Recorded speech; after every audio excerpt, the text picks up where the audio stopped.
Les travaux effectués consistent en la réhabilitation d'un réseau d'eau unitaire. Rue Tolbiac dans le 13e arrondissement de Paris, au niveau de l'ancienne gare des Gobelins. Ce réseau est situé dans une galerie technique en encorbellement entre deux niveaux de dalles.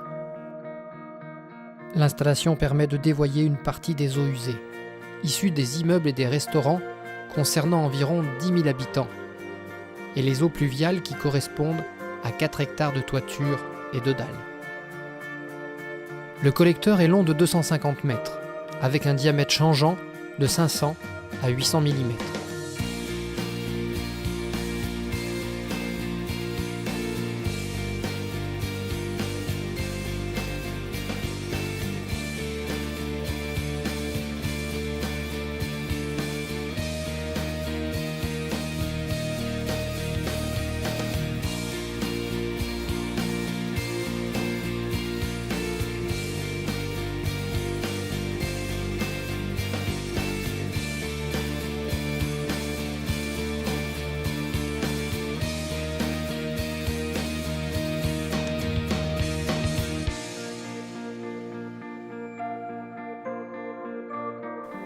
Cette canalisation-là a été créée depuis l'origine de la construction de la dalle.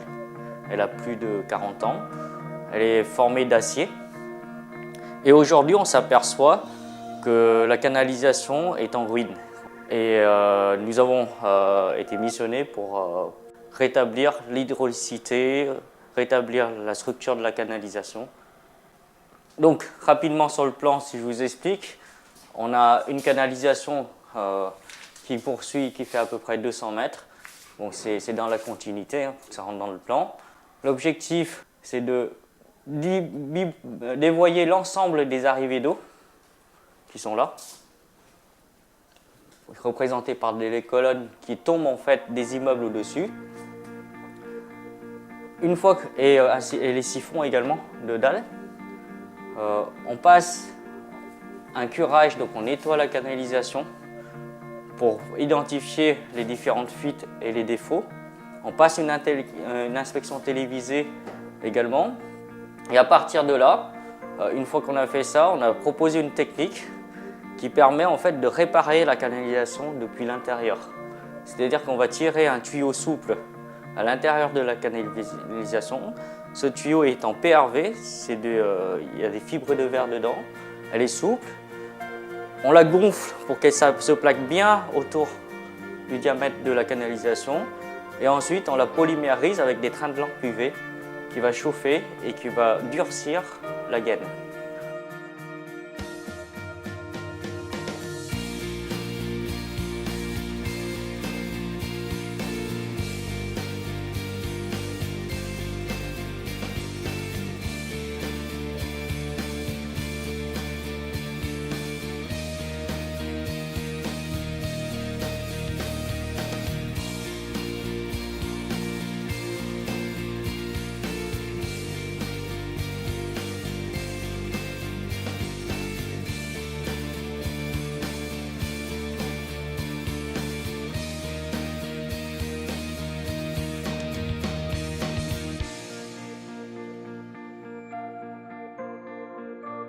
C'est une première, donc on a commandé une gaine qui fait un tronçon bien distant avec un changement de diamètre dans le parcours qui a été détaillé avant la fabrication de la gaine, qui a été transmis donc au fournisseur.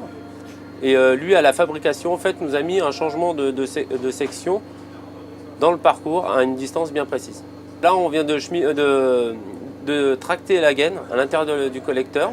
Avant de la tracter, bon, on a posé un préliner, ce qui est une bande de protection qui est au fil d'eau, qui permet de protéger la gaine pendant la phase de tractage, on va dire, de la chaussette, quoi, pour éviter qu'elle soit blessée par les impuretés ou les défauts du collecteur existant.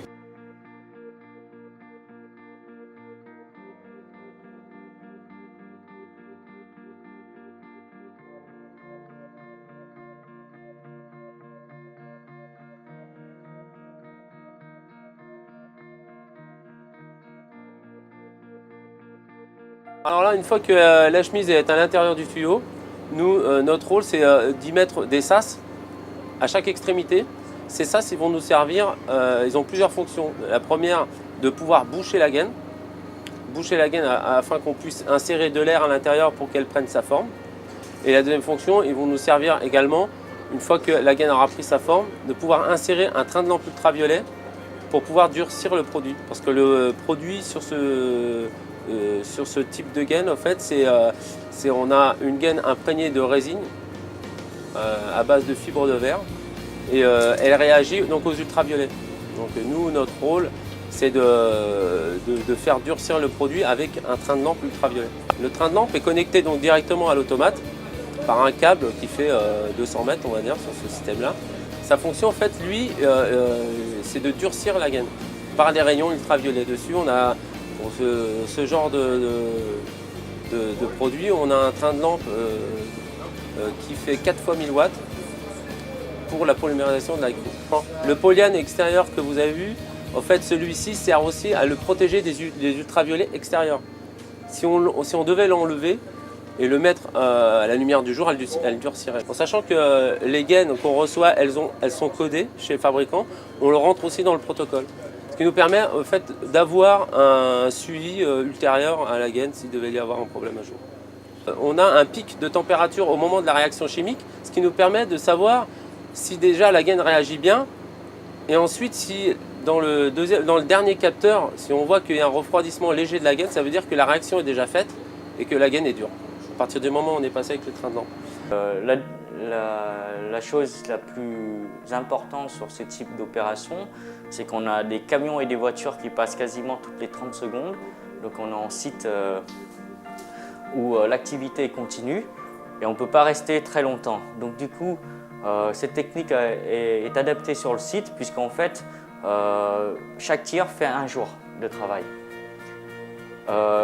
De plus, le fait de percer la dalle pour accéder à la galerie technique, on ne peut pas faire beaucoup de trous. Donc du coup, on nous a imposé de faire le minimum de trous dans un espace très confiné. En fait, nous, on recrée un tuyau dans le tuyau. On recrée donc une canalisation structurante, PRV, à l'intérieur d'un collecteur qui soit tout type. Ça peut être de béton, ça peut être de grès. Là, c'est de l'acier pour le coup. L'intérêt de tirer une gaine, ça met que 2 jours, alors qu'en traditionnel, si on doit couper les tuyaux morceau par morceau, ça prendrait 8 mois.